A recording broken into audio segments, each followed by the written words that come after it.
Ta-da! Pretty.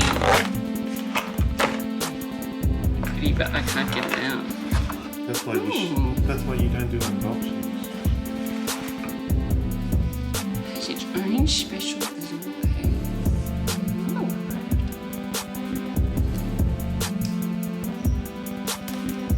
The arrows end. Just don't drop the phone. It's already got fingerprints on it. It's big. It's cold. So what's in the box? A cord. They'll have Probably instructions that will never be seen. and stickers. And that's the screen, so I'm not taking that off because I will scratch it. Now, rumor has it that there's a free case inside the box if you cut the box open. Huh? But I don't think Rumor that's has actually- it? Yeah, I don't think it's actually true. Then we destroy the box. Exactly. So it's never a case. And I just saw on a video that they have a case in there.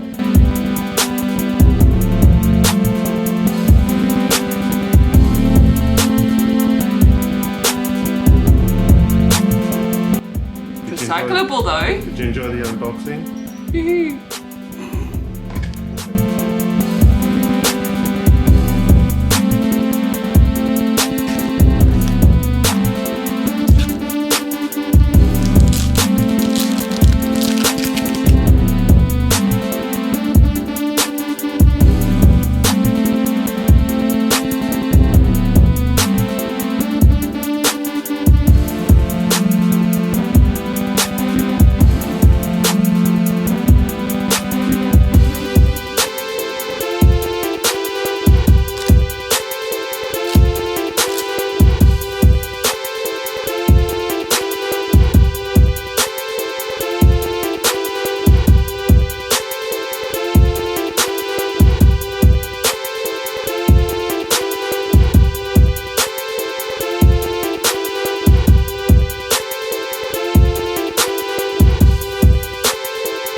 Hey guys, it's Derek and welcome to another video. And you've seen the iPhone 13 Pro Max being unboxed a number of times on YouTube, and I don't really have to do another one here. This is my wife's iPhone 13 Pro Max, which we purchased approximately 1 week ago. In this video, I'm going to go through a few tips that I have as to how to best set up your iPhone. It doesn't matter whether it's iPhone 13, iPhone 12, iPhone 27. The principle of setting up a new iPhone are exactly the same, and I wanted just to run through a few of the tasks that I do every time I get a new iPhone and just show you the best way to set it up the most efficiently and get everything working as soon as possible so that you can enjoy your new device.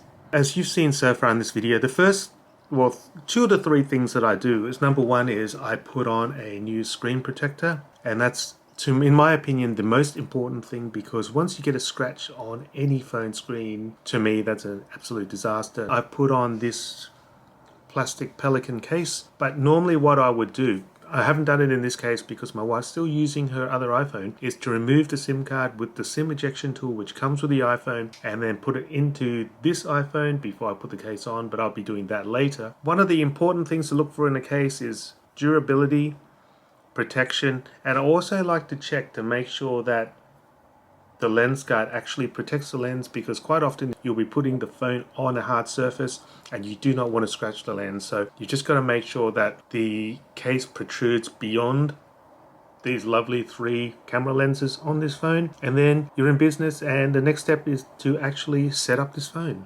So with any iOS device or any phone of any operating system for that matter, first thing you do is you've got to set it up. So the first thing is, preferably you have this phone charged. Let's see how much charge there is on purchase. So let's just turn it on. Hello. And according to this boot up, which it's still going right now, I just want to see if there's enough charge to actually be playing around with this phone or whether I need to charge it first. And it says hello. This is like one of the best feelings, is when the iPhone first loads up for the first time. And looking at the battery gauge, there's at least 75% charge on this phone, so I think we're actually good to go at the moment. When you swipe up on the home bar, the first thing it's going to ask you to do is to set up your language. So you're going to choose the language that you're going to use, and here obviously it's going to be English. Select your country or region, so we're going to go to Australia, obviously, because that's where we live. And then you've got two options here now. With the latest Apple iPhones and the iOS, you can actually bring your old iPhone next to this phone and you can set up a lot of the stuff without having to go through all this stuff. And it is usually a really good idea to do this. The first thing I need to do is I'm going to grab my wife's old iPhone and use that phone to help set up her new iPhone 13 Pro Max. So this is my wife's old iPhone 11. This is her new iPhone 13 Pro Max, so there's a slight difference in sizes. What I'm going to do is follow the instructions. I'm going to actually place my wife's iPhone next to this one and hopefully it will recognize it and it will start doing stuff. So it says here, use your Apple ID to set up your new iPhone, and then you just press continue. And then on this phone it says waiting for other iPhone, and now it says hold up your new iPhone up to the camera. Position the pattern in this circle. I'm just going to go do that, and it's immediately connecting. And then it says finish on new iPhone. Next step, it says enter passcode of your other iPhone. So I'm going to do that now. And then now it says setting up your iPhone. And basically we just wait.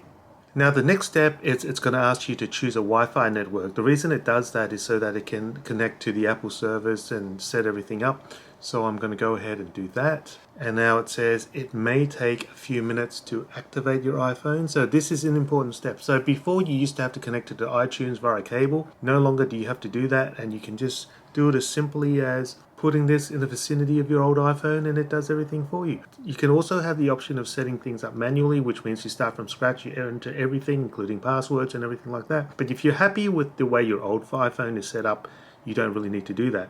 And the next step is to set up Face ID. I'm going to set up Face ID later because my wife obviously is in the room. That's one of the to-do lists, but you normally don't have to skip this step if this is your actual iPhone. To transfer data from the old iPhone. It says you can transfer all its data and settings directly to this phone, and it says estimated transfer time about 1 hour. On here there's the option to select other options, so I'm just going to have a look to see what that gives you. Now it goes to setting up your Apple ID. I just didn't want to spend an hour. It says terms and conditions, so you've got to agree to the terms and conditions of the Apple ID. It says setting up your Apple ID. So it's just a matter of whether you want to have exactly the same apps, exactly the same keychains and everything that was on your old iPhone to your new one. Now it's asking for me to enter the Apple ID password. We share an Apple ID password in terms of using it to sign into iTunes Store, Apple Music and the App Store, because if you do that it allows you to share the apps. Otherwise, if you have a separate Apple ID for each member of the family in terms of the App Store, if you buy stuff you're going to have to pay multiple times, so that's why we use the same Apple ID. And now it says apps and data. Your options are to restore, transfer or don't transfer apps and data. I tend to not transfer apps and data so that my wife can pick the actual apps that she wants to put on here. There's some old apps that she may not want, and there are some apps that she does, so she gets to choose that. And the easiest way, if you're going to do it manually like this, is just to have a look at your old phone and see what apps you want to put on your new one and just go download it from the App Store. And now it gets the last option. It says make this your new iPhone. Your options are to at the moment we have chosen not to transfer apps and data. We can just customize all this later, so I'm just going to click continue for a minute. The next step is that she's got other credit cards which are set up to the Apple Wallet, and I'm obviously not going to show you that. I'm just going to continue, and at the moment, because I want to just wait because I don't have the cards with me right this minute, I'm going to set up that later in Apple Wallet. So that's a second task now that I have to do later. So it's the Face ID and the Apple Wallet. I can share, improve Siri and dictation, so I'm happy to do that. I'm happy to share audio recording, so I'm going to click yes. And then iPhone Analytics, am I happy to share with Apple? Yes, because sharing all this stuff just helps Apple work out any flaws or bugs so that they can improve it in the new iOS. So I don't think that sharing stuff with Apple developers is going to be an issue. And then it says whether you want standard or zoom. So if you've got visual impairment and stuff, you can go to the thing where you can enlarge everything by using the zoomed option, and you can also choose that later, so you don't have to pick that right now. So I'm just going to click continue, and now it says welcome to your new iPhone, and swipe up to get started. There's the basis of the new iPhone. This is bare bones. They've just got the standard apps. We haven't installed anything, and now we can go browse the App Store, put on whatever we want, and I'm going to go through that with you shortly and give you some tips on how best to choose the right apps for you for your iPhone. So this is actually the next day because I had to go do some stuff, and I'm back to finish this video. The next step that we need to do with a new iPhone is to go into the settings, which you can access by going to the settings, which is a thing here. And basically what that means is you can adjust and tinker some of the stuff on the iPhone to suit your needs. So some of these things may be, for example, setting up the Wi-Fi, which we obviously have done here to actually use that to set up the phone. Then you want to go through and make sure that you've set up the Bluetooth. If you've got Apple Watches and stuff like that, or if you've got AirPods, you make sure that your notifications are set the way you want. So if you want new messages and stuff from various apps to show up, you've got to set it in the messages. You can decide on ringtones. You can decide whether you want to have clicking noises on the keyboard when you press the buttons. You want to set focus, so the iPhone kind of has settings which allows you to determine what's important, when they notify you, when they don't. And similarly with do not disturb, so it will get rid of all the notifications overnight. So if you have your phone by your nightstand, for example, you don't want all your Twitter notifications or your Facebook notifications to beep every half an hour whilst you're asleep. So you can actually turn that off and set it for certain times. You can set up CarPlay, so if you've got a compatible vehicle. And one thing that is often overlooked and is really important, especially for you, any of you guys who don't have an unlimited data plan, whether it's at home or on 4G or 5G, is the fact that you need to look at the iCloud settings, for example, just to make sure that it's not backing up things in the background. So if you've got really limited data, you don't want to be, for example, transferring all your photos and syncing them with iCloud, because that's going to take up a lot of data, and you may find a really unpleasant bill at the end of the month. So there are things to think about. You can also use this to obviously control the brightness of the screen. You can use it to determine whether you wanted the light theme or the dark theme. I like the dark theme, but my wife doesn't like the dark theme. You can alter what you see on the home screen. You can create widgets, all that sort of cool stuff, which basically allows you to personalize your phone to a way that you like to run it. You can also set up accessibility options, so you can have magnifiers. You can also have voice announcements, all that kind of stuff. All that stuff is going to help you if you're someone who potentially has trouble seeing really small fonts. You can find that all in the settings section of your phone. Now, in terms of the apps, the iPhone itself comes pre-installed with a number of handy apps. They include things like the weather, the calendars, the reminders, FaceTime, just looking through because I can't remember everything. They have Apple Maps. They have some of the basic Office suites. They use basically Pages, Numbers, and Keynote. They don't use Microsoft Office, obviously, so if you want that, you're going to have to install it. They have calculators, they have GarageBand, they have some movie clip stuff. So they've got a few basic stuff, but most of us will want to personalize our phone with the apps that we like. And if you like the apps from the previous iPhone, or if you're new to an iOS system, the App Store is the place where you want to go to look and download these apps. Some of them are free, some of them are not, and you'll find that some of them also include what are called in-app purchases. So you want to make sure that you don't have an app that you use very seldomly and you're paying a lot of money, especially if it's a monthly recurring subscription. Most people are going to require a specific minimum set of apps that actually makes an iPhone useful. Most of us are going to use some sort of social media, so you want to install that particular app, whether it's Instagram, TikTok, Twitter, LinkedIn, or Meta, or Snapchat, or whatever else you use. You want to put them on and you want to set them up. You're probably going to want to have some sort of a proper weather app, because the proprietary weather app is kind of very generic, and I find that it's not quite as accurate as a localized weather app that's designed for your part of the world. You're not going to have to install, but you're going to have to set up your mail. You're going to have to put on all your email accounts, whether it's Gmail or anything else. You're going to actually have to set that up. You're going to have to set up your calendar. You're going to want to have some other utilities. For example, some shopping apps. If you frequent supermarkets or anything like that, you want to have their app on there. If you have loyalty cards, you want an app for that. Just basically anything that you use very often and you find that it's useful to have an app. There usually is an app and you want to put that on. In New South Wales right now, we are required to use QR codes to log in every time we go to a store. And we also have to show our vaccination status. So you can do that by installing apps on your phone, and you can actually put your vaccination status in Apple Wallet, which is really super handy. We've also got things like, WhatsApp, which is a communication platform which you can use to talk to people, whether it's by text or voice or video. So play around with the App Store. The App Store is your friend. There's lots of stuff to download from there, and a lot of it's free, and a lot of it's really good that is free. So you should find an app for all your needs. Other things that we often put on our phone is if you subscribe to Apple Music, you want to set that up for your music, or if you have Spotify or something like that, you just do it that way. If you like podcasts, you can use Apple Podcasts.